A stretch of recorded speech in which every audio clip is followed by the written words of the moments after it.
नमस्कार बच्चों। जैसा कि वादा किया गया था, आज स्टार्ट कर रहे हैं हम लोग नेशनलिज्म इन इंडिया का वन शॉट रिवीजन। वैसे ये चैप्टर काफ़ी बड़ा है, हिस्ट्री का, क्लास 10th हिस्ट्री का, और इसमें काफ़ी टाइम लगता है।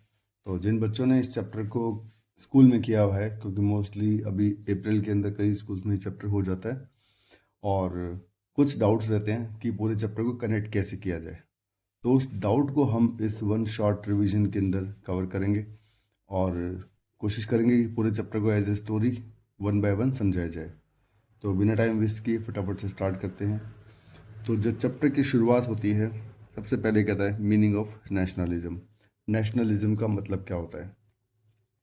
नेशनलिज्म का मतलब होता है, वैसे तो देशभक्ति की भावना को ही नेशनलिज्म बोला जाता है, बट वैसे किसी कंट्री से हमारा जुड़ने की जो भावना होती है उसको नेशनलिज्म बोला जाता है। भारत में नेशनलिज्म जो था वो एंटी कॉलोनियल सेंटिमेंट से जुड़ा हुआ था। एंटी कॉलोनियल सेंटिमेंट्स का मतलब होता है कॉलोनियल सिस्टम के विरुद्ध जो सेंटिमेंट्स है, जो हमारी भावनाएं हैं, उससे जुड़ा हुआ था हमारे यहाँ पे नेशनलिज्म। हर देश में अलग अलग था। जैसे फ्रांस में मोनार्की सिस्टम के खिलाफ जो सेंटिमेंट था उससे जुड़ा हुआ था उनका नेशनलिज्म, और हमारा था एंटी कॉलोनियल नेशनलिज्म। उसके बाद आता है, हम स्टेप बाय स्टेप चल रहे हैं, जैसे बुक में आपको हेडिंग होंगी वैसे ही हम लोग यहाँ पे सॉल्व करने की कोशिश करेंगे। उसके बाद आता है idea of satyagraha. Idea of satyagraha का मतलब यहाँ पे बताया गया है फाइट फॉर ट्रुथ। वैसे ये आइडिया दिया था गांधी ने। इनके अनुसार सत्याग्रह का मतलब है fight for truth with non violence method.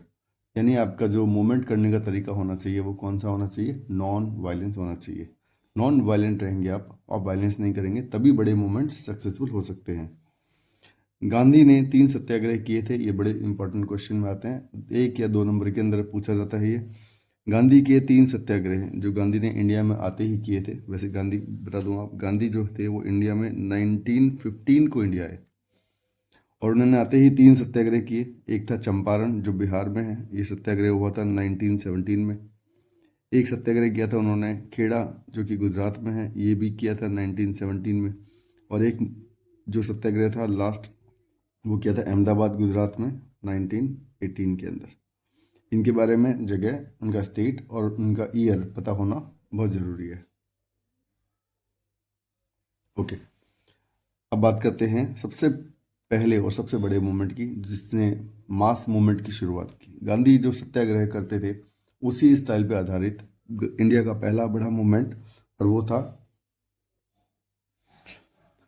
था non cooperation movement. Non cooperation movement की शुरुआत हुई थी जनवरी 1921 के अंदर, 1921, और ये ख़त्म हुआ था फरवरी 1922 के अंदर। तो फटाफट से 3 इंपॉर्टेंट इवेंट्स के बारे में बात करते हैं। ये पूरा मूवमेंट 3 कैटेगरी में डिवाइड करते हैं हम लोग: रीजन, इवेंट्स एंड उसका एंड, मूवमेंट का एंड। तो रीजन में सबसे पहले आते हैं world war one. World war one जब चल रहा था तो ब्रिटिश सिस्टम को हमारी आर्मी चाहिए थी। हमारे लोगों को ज़बरदस्ती आर्मी में भर्ती किया गया, इसको फोर्स रिक्रूटमेंट बोलते हैं। और इसकी वजह से इन्होंने टैक्स बढ़ाया, इनकम टैक्स का इंट्रोडक्शन किया, चीज़ें महंगी हो गई, जिसकी वजह से इंडियंस में एक नाराज़गी आने लगी। दूसरा रीज़न था रॉलेट एक्ट। जब लोगों ने इस घटना का विरोध किया कि टैक्स क्यों बढ़ाया जा रहा है, या कोई भी तरह का मूवमेंट किया था इंडियंस ने, तो उनके मूवमेंट को रोकने का एक तरीका ब्रिटिश ने निकाल लिया, वो था रॉलेट एक्ट। इसके तहत आप किसी भी क्रांतिकारी को 2 साल के लिए जेल में डाल सकते हैं बिना किसी अरेस्ट वारंट, और बिना उसको कोर्ट में प्रेजेंट किए 2 साल तक जेल में रखकर टॉर्चर कर सकते हैं। इसका विरोध किया जब लोगों ने, तब लोग इकट्ठा हुए अमृतसर के जलियांवाला बाग के अंदर, और वहीं पे जो एक फेमस घटना है, जिसको बोलेंगे बदनाम घटना है भारतीय इतिहास के अंदर, जलियांवाला बाग मैसेकर यानी जलियांवाला बाग हत्याकांड, ये हुआ था 13 अप्रैल 1919 को हुआ था। जनरल डायर ने यहाँ पे ओपन फायर करवाया था, जो कि इतिहास में दर्ज है एक नेगेटिव हिस्ट्री के रूप में। फिर आ जाता है खिलाफत मूवमेंट। खिलाफत मूवमेंट सभी जानते हैं कि वर्ल्ड वॉर वन के दौरान ब्रिटेन और ऑटोमन टर्की के बीच एक वॉर हो रहा था, जिसको ब्रिटेन ने जीत लिया। और ऐसी अफवाहें थी कि ब्रिटेन ने ऑटोमन टर्की के ऊपर एक हार्श ट्रीटी यानी कि एक कठोर, आप मान सकते हैं संधि, अग्रीमेंट थोप दिया था, ज़बरदस्ती इम्पोज कर दिया था, जो ऑटोमन टर्की को मानना पड़ा। और ये भी अफवाहें थी कि ओटोमन टर्की के हेड ऑफ स्टेट जिनको बोलते हैं वो है खलीफा। एक पोस्ट होती है इस्लाम के अंदर खलीफा, जो कि बहुत इंपॉर्टेंट माने जाते हैं इस्लाम रिलीजन के अंदर। तो खलीफा को हटाने तक की अफवाहें फैलने लगी पूरे इस्लामिक वर्ल्ड के अंदर। तो भारत के मुसलमानों ने बनाया खिलाफत कमेटी 1919 के अंदर, और बॉम्बे में। ये भी पूछा जाता है एग्जाम के अंदर कि कब और कहाँ बनाई गई थी खिलाफत कमेटी, और उन्होंने लॉन्च कर दिया खिलाफत मूवमेंट। आपको बता दूं खिलाफत मूवमेंट और नॉन कोऑपरेशन की शुरुआत एक साथ जनवरी 1921 में की गई थी। ओके, ये है रीज़न। जब भी एग्ज़ाम में रीज़न पूछे जाएंगे तो आप ये 4 रीज़न लिखेंगे। अब आ जाते हैं इवेंट्स। इवेंट्स में क्या हुआ था? इवेंट्स में हुआ था सबसे पहले मूवमेंट इन टाउन्स। शहरों में मूवमेंट में क्या हुआ था? शहरों में बॉयकॉट किया गया था, लोगों ने टाइटल रिटर्न किए, लोगों ने ब्रिटिश प्रोडक्ट्स का बॉयकॉट किया, जॉब्स छोड़ दी जो ब्रिटिश से रिलेटेड थी, बच्चों ने स्कूल जाना छोड़ दिया, इंडियंस ने ब्रिटिश कपड़े यूज़ करने बंद कर दिए। गांव के अंदर रिबिलियन, यानी गांव के अंदर क्या हुआ? गांव के अंदर मेनली जो मूवमेंट था अंग्रेजों के खिलाफ नहीं था। मूवमेंट जो था वो जमींदार और तालुकदारों के खिलाफ था, क्योंकि वो बहुत अत्याचार करते थे पीजेंट्स और आर्टिजन्स के ऊपर। और ये मूवमेंट किया भी पीजेंट्स और आर्टिजन्स नहीं था। तो यहाँ पे कुछ अवध किसान सभा बनाई गई ताकि लोगों को इकट्ठा किया जा सके। बाबा रामचंद्र एक फेमस सन्यासी थे जिन्होंने इस पूरे मूवमेंट को लीड किया था। तो इस तरह से मूवमेंट आगे बढ़ा। फॉरेस्ट के अंदर, फॉरेस्ट में रिवोल्ट हुआ। फॉरेस्ट में जो कहानी बता रखी है बुक के अंदर वो है आंध्र प्रदेश के गुडेम हिल्स की। आंध्र प्रदेश के अंदर गुडेम हिल्स यानी पहाड़ियाँ हैं, एक जंगल है, और वहाँ पे एक बंदा था, उनका नाम था अल्लूरी सीताराम राजू। एक क्रांतिकारी थे, और वो क्रांतिकारी अपना मूवमेंट चला रहे थे, लेकिन उनको अरेस्ट कर लिया गया मार्च 1924 को और एग्जीक्यूट कर दिया गया, यानी कि उनको मार दिया गया। फिर आता है स्वराज इन प्लांटेशन। स्वराज इन प्लांटेशन में बताया गया है कि किस तरह से प्लांटेशन में लोगों को ज़बरदस्ती कैद करके रखा जाता था और उनसे काम करवाया जाता था। और एक एक्ट भी था, उसका नाम था इनलैंड इमिग्रेशन एक्ट 1859। उस एक्ट के तहत कोई भी व्यक्ति प्लांटेशन साइट से बिना परमिशन के बाहर नहीं जा सकता था, और परमिशन कभी मिलती नहीं थी। अगर किसी एम्प्लॉय के घर में किसी की डेथ भी हो गई तो उसको फिर भी परमिशन नहीं मिलती थी। इस बात को लेकर बड़ा गुस्सा था एम्प्लॉयज़ के बीच में। लास्ट में आता है, ये याद रखना, अगर इवेंट पूछे जाएंगे तो इन 4 इवेंट्स, 4 हेडिंग के अंदर ही इवेंट शामिल है। फिर आता है लास्ट में एंड, मूवमेंट का एंड कैसे हुआ, नॉन कोऑपरेशन मूवमेंट का एंड कैसे हुआ। एंड हुआ चौरी चौरा घटना के साथ। उत्तर प्रदेश में एक जगह है चौरी चौरा, पुलिस स्टेशन है, एक गांव है जिसके अंदर चौरी चौरा का पुलिस स्टेशन है।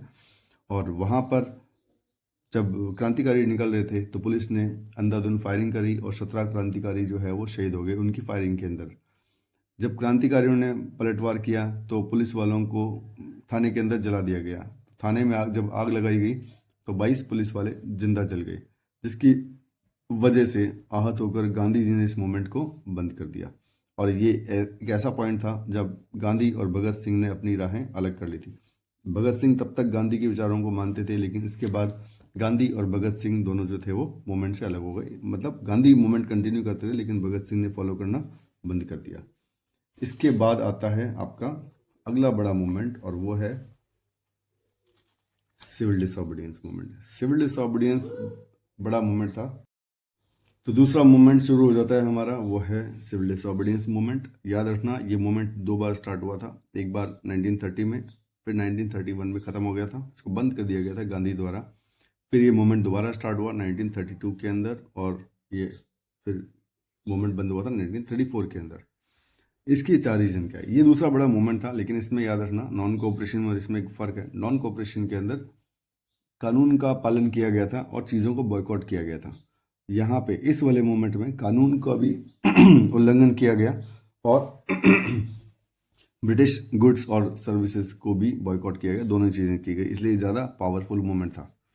रीजन क्या थे? Salt law. ब्रिटिश ने सॉल्ट लॉ निकाल दिया था, जिसके बाद कोई भी इंडियन घर में सॉल्ट नहीं बनाएगा कोई, और सारे सॉल्ट जो है वो ब्रिटिश फैक्ट्री से लेना पड़ेगा।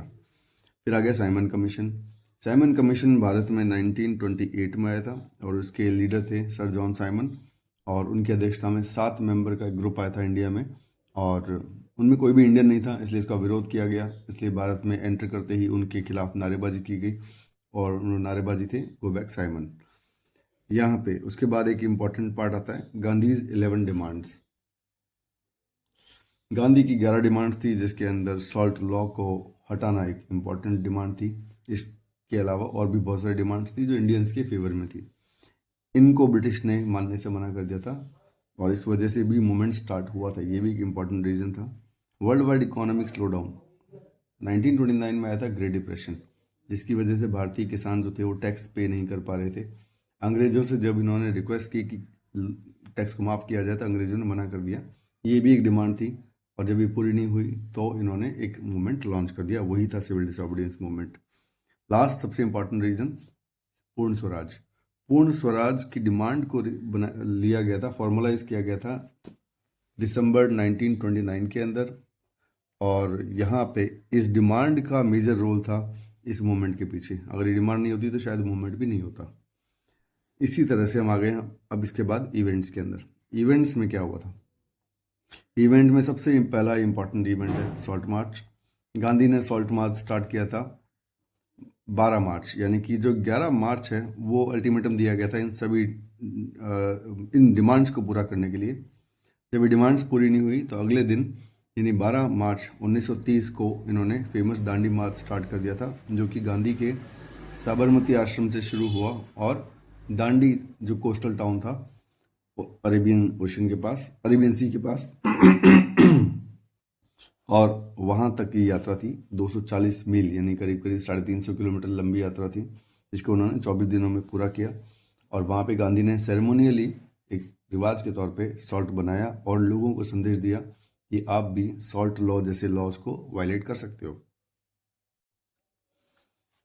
उसके बाद आते हैं other events after the March. Salt march के बाद और कौन कौन से इवेंट्स थे? तो उसके बाद में लोगों ने बहुत सारे लॉज वायलेट करने शुरू किए, जैसे चौकीदारी टैक्स पे करना लोगों ने बंद कर दिया, गवर्नमेंट फैक्ट्रीज के सामने प्रदर्शन करना शुरू किया, लोगों को अरेस्ट किया गया। ऐसे करके करीब करीब 1 लाख लोगों को अरेस्ट किया गया। लेकिन लोग लगातार मूवमेंट में शामिल होते रहे, मूवमेंट को और बड़ा बनाते रहे।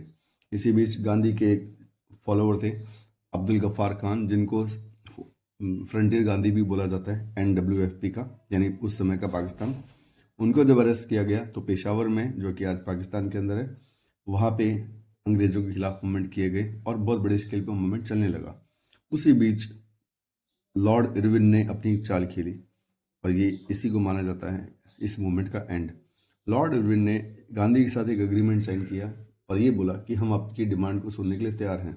इसके लिए आपको एक एग्रीमेंट साइन करना पड़ेगा। उस एग्रीमेंट को बोलते हैं गांधी इरविन पैक्ट। पैक्ट मतलब एग्रीमेंट। और ये एग्रीमेंट साइन हुआ था 5 मार्च 1931, 5 मार्च 1931। और इस एग्रीमेंट के तहत गांधी को मूवमेंट बंद करना था और लंदन आना था second round table conference attend करने के लिए, जहाँ पे फर्दर डिमांड्स को डिस्कस किया जाएगा। बट हुआ ये, जैसे ही गांधी वहाँ पे पहुँचे, सारी डिमांड्स को 1 बाय 1 रिजेक्ट कर दिया गया, अलग अलग रीजंस बता के। और एक तरह से गांधी को सिर्फ कन्विंस किया गया था अपने मूवमेंट को बंद करने के लिए, ताकि लोगों का जो फेथ है वो गांधी से धीरे धीरे हट जाए। और वहाँ जाने के बाद जब मूवमेंट बंद हो गया तब गांधी वापस इंडिया आए, डिसअपॉइंटेड आए क्योंकि मूवमेंट बंद कर दिया गया था। और यहाँ आके उनको लगा कि फिर से मूवमेंट स्टार्ट करते हैं, लेकिन इस बार लोगों का भरोसा गांधी से उठ चुका था और लोगों ने दोबारा जब मूवमेंट स्टार्ट हुआ 1932 के अंदर, तब उस मूवमेंट को ज्वाइन नहीं किया। अब आ जाते हैं सिविल डिसोबीडियंस के ही कुछ छोटे छोटे टॉपिक्स को कवर करने पे। एक है how participant saw the movement. Her participant का मूवमेंट को ज्वाइन करने का अलग अलग कारण था। जैसे रिच पीजेंट की अलग डिमांड्स थी। रिच पीजेंट चाहते थे कि उन पे कोई टैक्स ना लगे। मैं लिख देता हूँ यहाँ पे, नो टैक्स, कोई टैक्स ना लगे। पुअर पीजेंट चाहता था नो रेंट, रेंट पे नहीं करना पड़े। इंडस्ट्रियलिस्ट चाहता था नो रेस्ट्रिक्शंस, क्योंकि ब्रिटिश जो गवर्नमेंट थी वो इंडियन कंपनीज के प्रोडक्ट्स पे बहुत ज़्यादा टैक्स लगा रही थी, रेस्ट्रिक्शन लगा रही थी, जो कि इंडियंस चाहते थे कि वो हटाया जाए ताकि सबको लेवल प्लेइंग फील्ड मिले। ब्रिटिश कंपनी के साथ बराबर इंडियन कंपनी कंपटीशन करे, ये मौका मिलना चाहिए। मिल वर्कर्स चाहते थे हायर वेजेस, वो अपनी वेजेस बढ़ाना चाहते थे। और विमेन अकेली ऐसी थी जो पूरे मूवमेंट में पार्ट लेने को एक सैक्रेड ड्यूटी मानती थी, यानी पूरे मूवमेंट में पार्ट लेना उनके लिए सैक्रेड ड्यूटी थी। वो अपना बिल्कुल भी फायदा इसमें नहीं देखती थी। बाकी पार्ट इसके बाद देखते हैं क्या आता है इसके अंदर। ओके, तो कंटिन्यू करते हैं। यहाँ पर अगला टॉपिक आता है limits of the civil disobedience. Civil disobedience की कुछ लिमिट्स थी, जैसे दलित और मुस्लिम्स, इन दोनों को पूरे मूवमेंट से दूर रखा गया था, और दूर रखने वाले और कोई नहीं थे, सनातनीज उस समय के, जिनको अपर कास्ट कंजर्वेटिव हिंदूज बोला जाता है। और दलित के फेवर में डॉक्टर बी आर अम्बेडकर ने डिप्रेस क्लासेस बनाई 1930 के अंदर, उन्हें संगठित किया, और उन्होंने डिमांड की इलेक्ट्रेट, सेपरेट इलेक्ट्रेट की, यानी कि वोट भी देगा दलित और इलेक्शन में खड़ा भी होगा दलित। इस बात से गांधी नाराज हुए। गांधी जो थे वो दलितों के लाइफ को अपलिफ्ट करना चाहते थे, लेकिन सेपरेट इलेक्ट्रेट के फेवर में वो नहीं थे। गांधी ने दलितों को हरिजन भी बोला, हरिजन यानी एक रिस्पेक्ट बढ़ाने के लिए वर्ड का इस्तेमाल किया गया। लेकिन जो अंबेडकर थे अपनी डिमांड को लेकर अड़े रहे। जब गांधी फास्ट अनटू डेथ पे चले गए, यानी आमरण अनशन पे चले गए, तो दोनों के बीच में एक पूना पैक्ट साइन हुआ, जहाँ पे अंबेडकर ने अपनी इस डिमांड को, कौन सी डिमांड, सेपरेट इलेक्ट्रेट की डिमांड को गिव अप किया, और सितंबर 1932 में उनके बीच पूना पैक्ट साइन हुआ। ये बड़ा इंपॉर्टेंट पॉइंट है। इसके बाद बात करते हैं हम लोग। उसके बाद आता है आपको topic sense of collective belonging. Sorry, Muslims का फेवर करने वाली पार्टी थी मुस्लिम लीग, और उन्होंने भी डिमांड की सेपरेट इलेक्ट्रेट की, लेकिन उसको फाइनली 1928 के अंदर रिजेक्ट कर दिया गया। और इसी तरह से ये दोनों जो ग्रुप थे, दलित और मुस्लिम, ये मूवमेंट से दूर रहे, या आप बोल सकते हैं इनको दूर रखा गया। अगला टॉपिक आता है सेंस ऑफ कलेक्टिव बिलोंगिंग। कैसे भारतीयों को एक साथ रहना सिखाया गया, कैसे यूनाइटेड किया गया, कैसे उनके अंदर एक कंट्री की फीलिंग लाई गई, ये सब के लिए क्या किया गया। सबसे पहले नेशनलिज्म को बिल्ड किया गया उनके बीच में। कैसे? भारत माता की इमेज बनाई गई, भारत माता की इमेज ली गई है। एक्चुअली भारत माता एक एलेगोरी है। एलेगोरी मतलब एक रूपक है, जिसमें जिनका पहली बार जिक्र किया गया था वंदे मातरम के अंदर। वंदे मातरम सभी को पता है हमारा नेशनल सॉन्ग है, जो कि आनंद मठ में लिखा गया था। आनंद मठ एक नॉवल है जो लिखी गई थी बंकिम चंद्र चट्टोपाध्याय द्वारा। तो आप कह सकते हैं कि भारत माता का जिक्र पहली बार शब्दों में किसने किया था? बंकिम चंद्र चट्टोपाध्याय ने। वही भारत माता की पेंटिंग पहली बार बनाई गई थी अवनींद्रनाथ टैगोर ने, और वो बनाई गई थी 1905 के अंदर, 1905 में, याद रखना। ये दोनों फैक्ट हैं, एग्जाम में पूछे जाते हैं। उसके बाद आता है ट्राई कलर फ्लैग। हमारे यहाँ पे अभी जो फ्लैग यूज हो रहा है, ये 3rd वर्जन है फ्लैग का। सबसे पहला ट्राई कलर फ्लैग आता था, उसको बोलते थे स्वदेशी फ्लैग, जिसके अंदर 8 कमल के निशान होते थे, एक सूरज का निशान होता था और एक चंद्रमा, और उसका कलर होता था रेड, येलो और ग्रीन। लेकिन उस फ्लैग को चेंज किया गया 1921 के अंदर गांधी द्वारा, और वो फ्लैग नया बना दिया गया स्वराज फ्लैग। उसमें था रेड, वाइट और ग्रीन। वाइट के अंदर बीच में वो एक आप बोल सकते हैं चरखा बना हुआ था। चरखा एक सेल्फ हेल्प का सिंबल था, तो चरखे को इस्तेमाल किया गया। लेकिन जैसे जैसे फ्लैग को इम्प्रूव किया गया, चरखे में से बाकी चीज़ें हटाकर एक सर्कल रखा गया, जिसको हम अशोक चक्र बोलते हैं, जिसमें 24 स्टिक्स होती हैं, जो 24 घंटे डेवलपमेंट को सिंबलाइज करती है। फिर लास्ट में आता है री इंटरप्रिटेशन ऑफ हिस्ट्री। हिस्ट्री को री इंटरप्रेट किया गया। री इंटरप्रेट मतलब उसकी दोबारा व्याख्या की गई, यानी जिस तरह से हिस्ट्री अंग्रेजों द्वारा हमें समझाई गई थी, उसको पूरी तरह से बदल दिया गया और रियल हिस्ट्री बताई गई। क्योंकि अंग्रेज हमें जंगली मानते थे, आउट ऑफ फैशन मानते थे, हम बड़ी पुरानी मानसिकता के थे अंग्रेजों के हिसाब से, और अंग्रेज मानते थे कि हम लोग जो हैं वो बड़े जंगली हैं, हमें चीज़ें आती नहीं हैं, हमें मैनर्स नहीं है, we are not able to capable to rule our self, हम खुद को रूल नहीं कर सकते। इसलिए हिस्ट्री को री इंटरप्रेट किया गया, और हिस्ट्री के वो पार्ट्स बताए गए जो बड़े ग्लोरियस है, जैसे मौर्यन एम्पायर, गुप्ता एम्पायर, है ना, मिहिर भोज का टाइम, जहाँ पे इंडिया अखंड भारत कहलाता था, इतना बड़ा था इंडिया। यानी इससे साबित हुआ कि हम लोग अब खुद को गवर्न कर सकते हैं। इससे पहले भी हमने बड़े एम्पायर संभाले हैं, आगे भी संभाल सकते हैं। तो हिस्ट्री को री इंटरप्रेट किया गया, बट इसकी एक प्रॉब्लम थी। जितनी भी अच्छी हिस्ट्री थी वो सारी हिंदुओं से जुड़ी हुई थी, तो बाकी जो रिलीजन के लोग थे वो थोड़ा सा सेपरेट फील करने लगे। इसका थोड़ा सा एक नेगेटिव इफेक्ट था। लास्ट में आता है इस चैप्टर का थर्ड और सबसे पावरफुल मूवमेंट, वो है quit India movement. Quit India movement की शुरुआत होती है फेलियर ऑफ क्रिप्स मिशन के साथ। क्रिप्स मिशन था, सर स्टैफर्ड क्रिप्स आए थे इंडिया में इंडियन सोल्जर्स को रिक्रूट करने के लिए, ताकि वर्ल्ड वॉर 2 में उनको सपोर्ट मिल सके, लेकिन इंडियंस ने मना कर दिया, तो क्रिप्स मिशन फेल हो गया। जिसके बाद में 14 जुलाई 1942 को क्विट इंडिया मूवमेंट का को पास किया गया, ठीक है, वर्धा के अंदर, कांग्रेस के वर्धा सेशन में। और 8 अगस्त 1942 को कांग्रेस ने इस पूरे क्विट इंडिया मूवमेंट को एंडोर्स यानी एक्सेप्ट कर लिया बॉम्बे सेशन के अंदर। यहाँ पे 2 डिमांड्स थी, बहुत क्लियर डिमांड थी। पहली डिमांड ये थी कि leave India immediately and transfer, यानी दूसरी पावर डिमांड थी transfer all the political power to the Indians. यहाँ पे गांधी ने एक नारा दिया था, डू और डाई, और इस नारे में एक संदेश था कि आप इसमें वायलेंस कर सकते हो। कहीं पे वैसे क्लियरली लिखा हुआ नहीं, लेकिन बहुत क्लियरली वायलेंस हुआ। अंग्रेजों ने पूरी शक्ति लगा दी इस मूवमेंट को दबाने में, लेकिन फिर भी 1 साल लग गया पूरे मूवमेंट को दबने में, और लगभग फाइनल हो चुका था कि भारत को आज़ादी मिलनी है, लेकिन डेट डिसाइड होनी थी। तो ये लास्ट अंग्रेजों की कॉफिन में लास्ट कील ठोकी गई थी, जिसको हम बोलते हैं quit India movement, last but the most powerful movement before the independence. तो इसी के साथ हमारा वन शॉट खत्म हुआ। कोई डाउट हो तो आप कमेंट बॉक्स में ज़रूर लिखिए। Thank you so much.